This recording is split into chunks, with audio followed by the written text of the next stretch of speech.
It all started when a man named Eric Roper bought an old house in South Minneapolis. It was March of 2020. And we all know kind of what's happening in March 2020. We're all going to be locked in our homes now for quite a while. It was right at the beginning of the pandemic, and he was really curious about who lived there before him. Because I'm interested in local history. I love going down history rabbit holes. So he started Googling. And at some point, I stumble across a website, and this website had a map showing that there was a group of Black families who lived in and around my neighborhood in Southwest Minneapolis in the early 20th century. And then by 1940, almost all of those families are gone. And when I look closer at this map, I can see that one of these families lived in my house. Their names were Harry and Clementine Robinson. They were a Black couple who bought his home back in 1917. For a little perspective, that's just as the U.S. was entering World War I. Now, Eric is white, and he had never really thought about it before, but his neighborhood is pretty white too.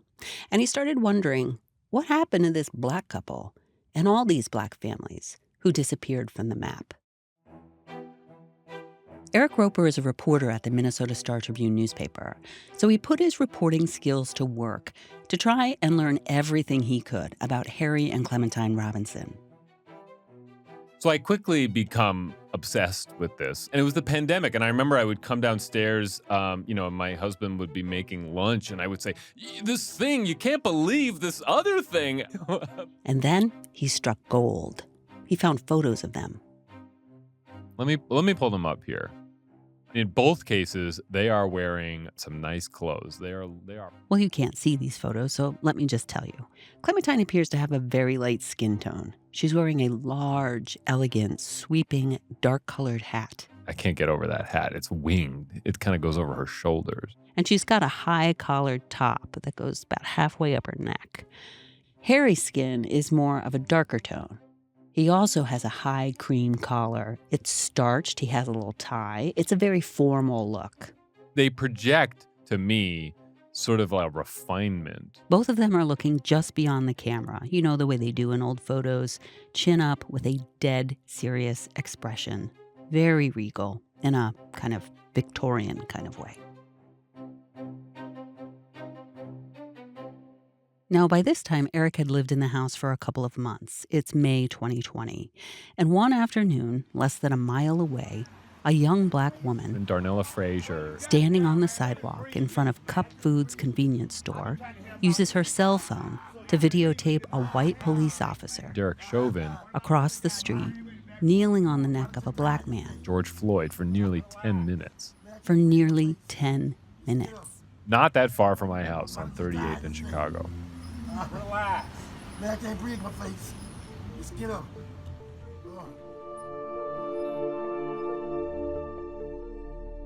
Over the next few days, the cell phone video circulates on social media, and South Minneapolis residents begin to gather in protest. What's his name? George Floyd! What's his name? George Floyd! What's his name? George Floyd! George! And then unrest starts to erupt. And then The whole world erupts.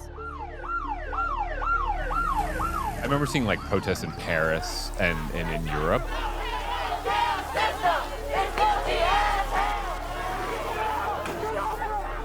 When George Floyd was murdered, South Minneapolis became ground zero for a global racial reckoning.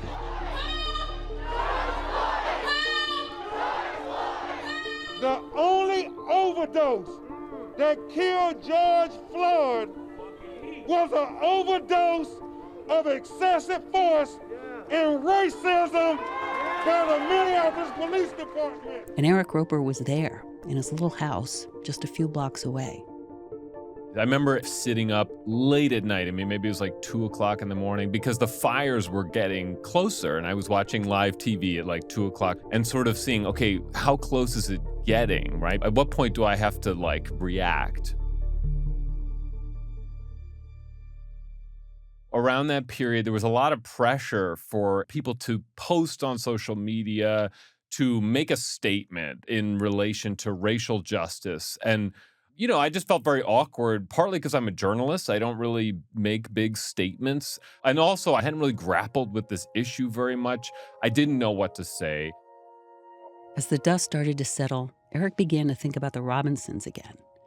And he thought, maybe this Robinsons thing would add up to something that can contribute as we try to understand the many decades of events that led up to George Floyd's murder. And it wasn't clear to me that that would actually happen, but at least I was learning something. at that point, nobody was thinking it would be a podcast for the Star Tribune. It was just Eric's passion project. Eric's curiosity on the side, you know? But Eric started talking with people. Lots of people. He'd go out for coffee, he'd tag along at community events, and he'd listen to people tell stories that he had never heard before. I remember my father. I remember the hate mail. Sharita Mosley Mitchell was at one of the community meetings. She's a black woman who grew up in Minneapolis in the 1960s. This is in Minnesota. I remember my father sleeping in the living room with a shotgun. I'm just saying there are multiple stories that you can reach out and get. For more than 4 years, Eric's been searching for every detail he can find about the Robinsons and understanding how their story tells a hidden history of Minneapolis. And that's when this became an official Star Tribune project. And I came on board to help Eric turn his search into this podcast. You're listening to Ghost of a Chance from the Minnesota Star Tribune. This is the story of my search to find out what happened to Harry and Clementine Robinson. I'm Eric Roper. I'm Melissa Townsend. This is episode 1. The first question Eric had was, who were Harry and Clementine? And the second question was, what brought them to Minnesota? To find out, Eric had to go all the way back to the beginning of their story. Most people have heard of the Great Migration, the wave of African Americans who moved north between roughly 1910 and 1970. People were escaping Jim Crow in the South and looking for a more stable life with better jobs, better schooling, better places to live. But many people don't know that well before this Great Migration, there were smaller waves of African Americans moving around the country, and some of them made their way to Minnesota. Not very many, but some. Eric found out that the Minnesota Historical Society had a whole collection of old interviews of people who were part of these migrations. So he started listening.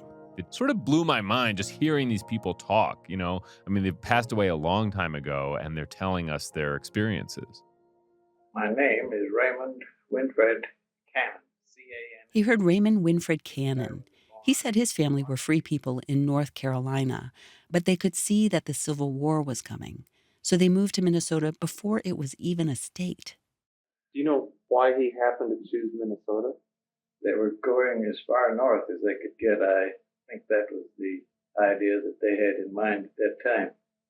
As far north as they could get. Eric found another interview from a woman named Marvell Cook. Marvell Cook's family moved to Minnesota around 1900. My father felt that there were many opportunities there. The university was there, and he bought a piece of property there and built a beautiful house, which we grew up in, very close to the Mississippi River. And it was just lovely. So Marvell's family moved because they thought there were opportunities in Minnesota. Eric searched high and low for a recording of Harry and Clementine Robinson, and he came up empty. So he really needed to figure out for himself, who were they and what brought them to Minnesota? He says part of his search started on a popular genealogy website. So Ancestry.com, obviously a very powerful database, and you have to start by building a family tree. So I have a whole house history family tree, and Clementine, you know, she gets a profile. Okay, now we're going to start building in, like, between newspaper clips, census records, whatever we can find. Luckily, Eric found a record of Clementine's brother. His name was Gideon Brown, and through him, he was able to locate Clementine's birthplace. I found out that Clementine was born in this small rural town north of Kansas City, Missouri, called Mecca, or Shady Grove. Eric found there wasn't much online about this town, so he went there. And so we are sort of driving through farmland, rolling countryside. It's very beautiful out here, very beautiful day. And I can see that we're approaching the lake, which means that we're close to Mecca Cemetery. Eric learned that in the 1970s, after many families had already left Mecca, the Army Corps of Engineers flooded the town to make a lake, Smithville Lake. The town had shrunk to just a few residents, but still, some were very unhappy about their town being wiped out. So let's go maybe like over here. I feel like I can hear it more. All that's left of Mecca is the Black Cemetery. So Eric went there to see if he could find out more about Clementine's family. He met up with a woman named Gwen Green. Her great-grandfather grew up alongside Clementine here in the 1880s and 90s. Do you see why they would call this Mecca? It's quiet, serene, calming. I don't know. I just feel the spirits here. The fact that it's closed off and Right. it's very pleasant. Mm-hmm. Yeah. After they left the cemetery, Gwen and Eric went somewhere where they could talk. Gwen had some records about Clementine's family. Yes, this is from 1885. I was told they'd taken kids that were being abandoned. Like if one of the parents died, then the Estes family would keep them for a while until they found a home for them to go to. Clementine's mother, Laura, she was Laura Estes, so she came from that family. Right.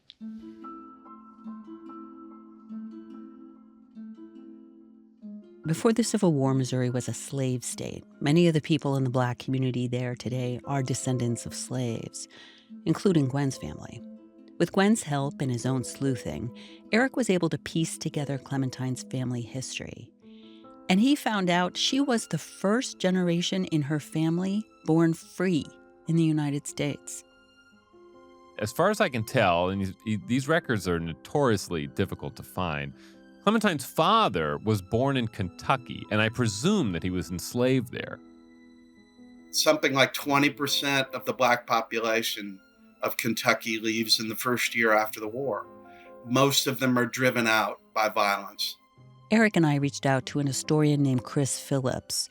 He's done quite a bit of research into what happened in this region right after the Civil War ended.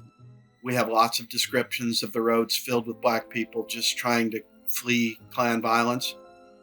Eric found that by 1870, Clementine's father was living in Mecca, Missouri. He was a farmer and a Baptist minister. Clementine's mother had a very different story.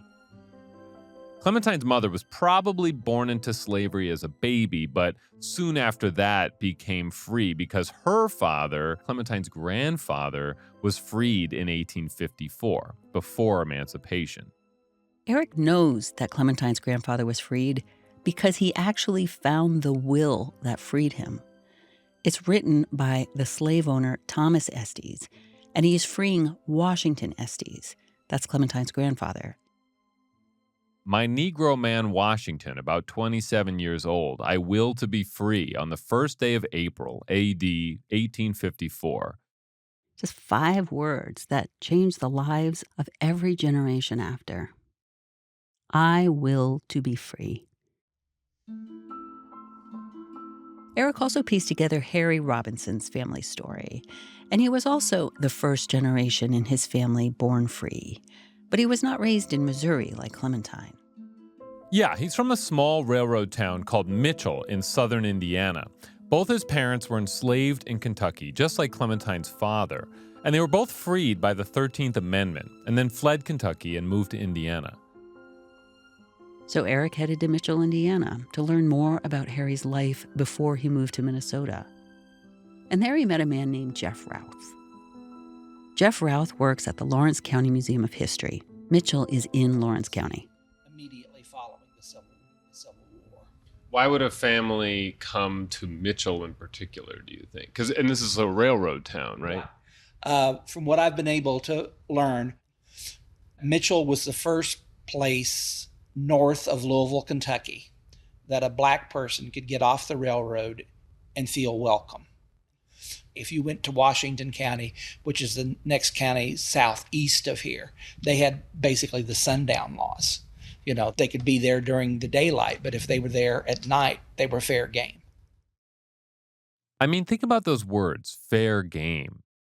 This is a really dangerous landscape that Harry's family is walking into, and they're just trying to find the safest place to put down roots and make a life. But it's really difficult. And this is where Harry is born. Jeff had found an old newspaper article describing Harry's father. It says he was tall and well built, a whitewasher by trade, a Baptist by religion, and Republican in politics. Industrious, good-natured, and honest. So at this point, even though Harry was in Indiana and Clementine was in Missouri, Eric could see that they had a lot in common. It's sort of weird how much they had in common. They claimed to both be born on the very same date, May 2nd, 1881. And they were both from large families. Clementine was one of 18 children, and both their fathers were preachers, Baptist preachers. And Eric and I both wanted to know, what was it like to be part of that first generation of Black citizens born free in the United States? You're not property anymore. That's a very different disposition on life. Brandon Jones is a therapist we talked to. He's based in Minneapolis, and he has a particular focus on intergenerational trauma. You also have opportunity to experience some of what you couldn't do before. Like you could read, you could go to school, you could travel without papers. And now you might not have the same opportunity or access as a white family at that time may have had, but you had an opportunity. Like that had to be a different experience.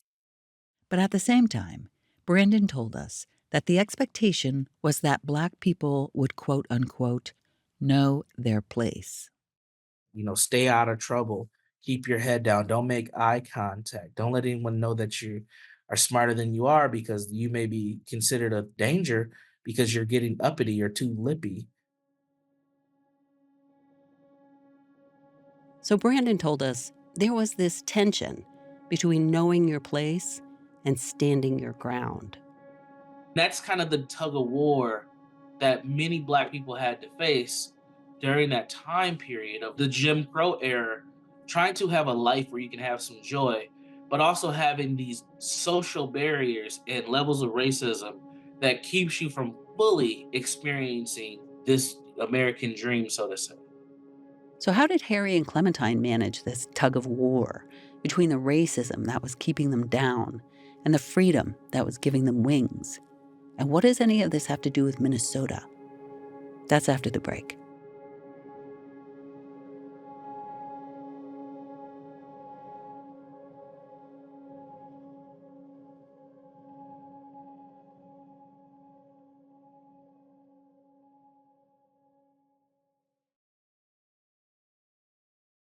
When Eric was in Missouri with Gwen Green, she told him that Clementine wouldn't have had much of a future if she had stayed in that small town. I think that they wanted to, make something of themselves. If they stayed in Mecca, there's nothing there for them but domestic work or farming. I think that they wanted to venture out and see what was out there. And so he went off to figure out when Clementine left. And he told me for this he needed to use both the census and old city directories. And I said, what's a city directory? Yeah, they don't exist anymore. City directories are a lot like phone books, except that they list your occupation and they list your address. A lot of which have also been digitized now, so we can do searches for people, addresses, and other things.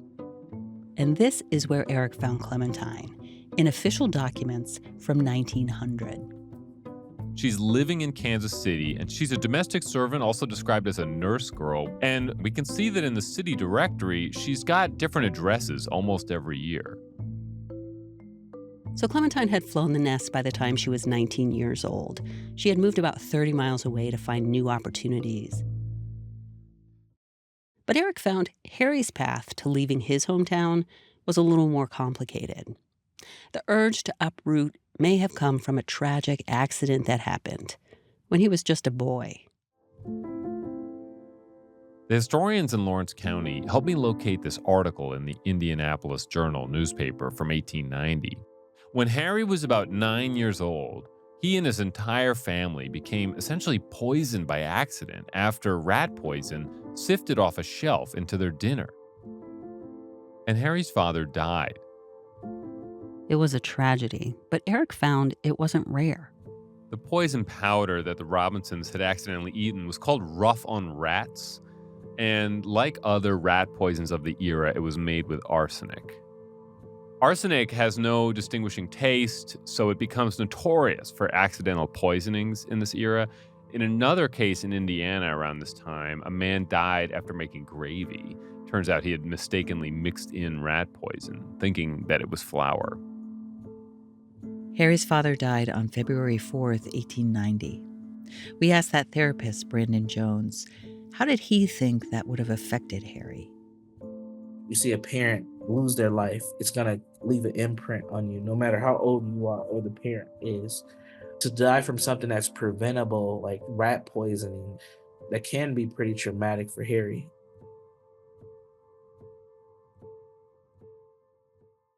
Brandon says sometimes something this traumatic can sink a young person. It can bring on depression and anxiety, but other times it can have a different effect. It probably motivated him to, do as much as he can, because you don't know how long you have to live in this world, which is not uncommon for a lot of Black men to think. In other words, Harry may have gotten the message that life is short, use your gifts, shoot your shot.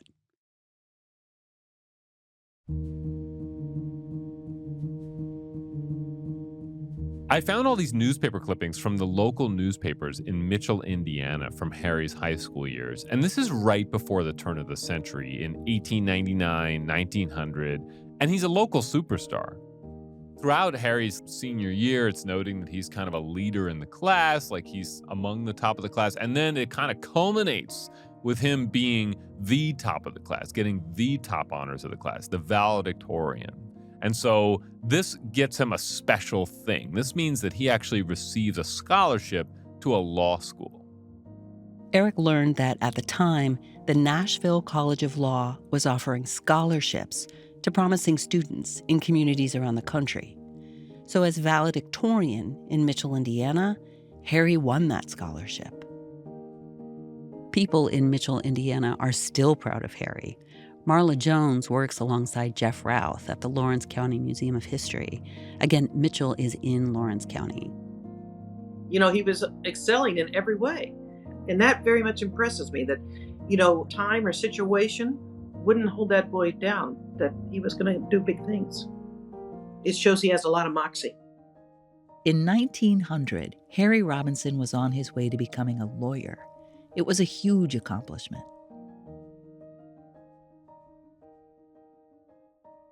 But Harry never went to law school. Eric found an announcement in the local newspaper, dated 3 weeks after Harry's graduation ceremony.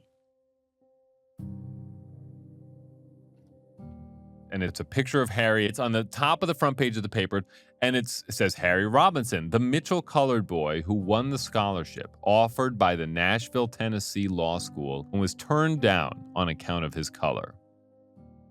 On account of his color.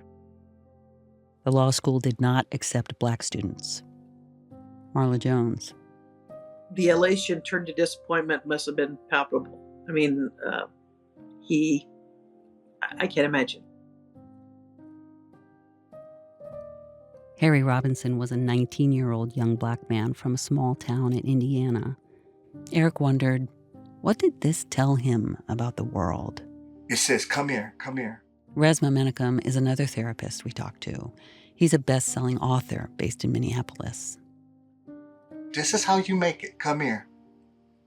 You may be able, from your hard work, be able to achieve some things. But when you get there, you find out that you can't have access to the things that you thought you could have access to. And you've played the game the way that they said you should play the game. And it's still not enough. That summer, Harry left Mitchell, Indiana. It looks like he moved around the Midwest for a while. And then in 1907, he landed in Kansas City, Missouri. And that's where he met a young woman named Clementine Brown. She's living in this boarding house at 1107 Harrison Street. And who else is living in this boarding house? Harry Robinson. Eric likes to imagine the scene where they struck up their first conversation. In my imagination, they're both working hard jobs, and you're coming home and you're sort of taking a load off. You get to know people. And they clearly made a connection. If they were actually born on the same date, I'm thinking that's the connection. Like, oh, actually, hello, we were both born on the same day. I mean, if I was single and I met someone who had my same birth date, I'd at least have a conversation with them, So, oh my God, we have the same birthday. Oh, we were born in the same year. And then it's just like love ever after that, right? Like they're soulmates, right? Theoretically. But racial tension was ratcheting up in Kansas City. Historian Chris Phillips. It becomes the Confederate capital of Missouri at about that point, meaning that all of these ex-Confederates rise through the system. They become political leaders. They create their own cemeteries. They glorify the lost cause. And so if you're black in Kansas City at that moment, before the Great Migration, it's a really tenuous place to be and moment to be there. So Harry and Clementine hatched a plan to move to Minnesota. Maybe Harry planned to enroll at the University of Minnesota. There were some black students there at the time. And Eric found that Clementine seemed to have her own plan. She had been a domestic servant her whole working life, and so she makes this stop on her way to the Twin Cities in Chicago, and it looks like she enrolled in the Moeller School of Dermatology. It's a course that lasts a few weeks, and you would learn in this course about, hairdressing, facial massage, electrolysis, all sorts of things, but they're all in the realm of hair care and beauty. Historian Tiffany Gill has written about black women in the beauty industry in the early 1900s. We called her to get an idea of what Clementine was doing here. She really is at the very first wave of black women entering into formal beauty work. And there were not many black women-owned beauty colleges that she would have been able to attend. And so she went to the Moeller School, which was a way of teaching black women, along with white women, the trade of beauty work. So what I sort of take away from this is that she's not just moving out of Kansas City, but she's trying to move up in the world. And maybe there's this impression that Minnesota is sort of a barrier-free place. I mean, it's all the way, almost as far north as you can get. What would Harry and Clementine find in Minnesota? That's next time. One more thing before we go. When Eric was in Missouri learning about Clementine's history, he met a man named Bob Harris. He was a respected elder, and he had a literal suitcase full of history of the town that's now underwater. And when he sat down to talk with Eric, he was inspired to talk about his grandparents and their favorite songs. And to Eric, one of those songs really spoke to the journey that he was on. My grandfather's song was the hymn, "He'll Understand It By and By." Do you know that? By and by, when the morning comes, all the saints of God's gathering home, we will tell the story, how we've overcome, and we'll understand it better by and by. See, you don't understand a lot of things now, but later on you will. Bob Harris died on May 9th, 2024. It was just a few months after he and Eric spoke. He was 81 years old. This is Ghost of a Chance. Our website is startribune.com/Ghost of a Chance. There you can see pictures and documents from the podcast, and you can also sign up to receive news about discussion guides and events. Our email is ghostofachance@startribune.com. Get in touch if you have a question or feedback or a tip related to the Robinson story. We'd also love to know if this story motivated you to do something in your community, so let us know. You can help pay for this incredible story and others like it with a subscription to the Minnesota Star Tribune. Go to our website, startribune.com. Ghost of a Chance is reported by Eric Roper and written and produced by me, Melissa Townsend. Our executive producer is Jenny Pinkley. Our editor is Mary Jo Webster. Fact-checking by Eric Roper and Mary Jo Webster. Sound design by Marcel Malakabu. Our contributing editors are Star Tribune managing editor Maria Reeve and Star Tribune editor and senior vice president Suki Dardarian. Legal review from Randy Lebedoff. The art for our show comes from Anna Boone and Brock Kaplan. Special thanks to Kendall Harkness, Zoe Jackson, Laura McCullum, James Schiffer, Nancy Yang, Casey Darnell, Laura Ewan, Tane Danger, and members of the local community who served as our advisors.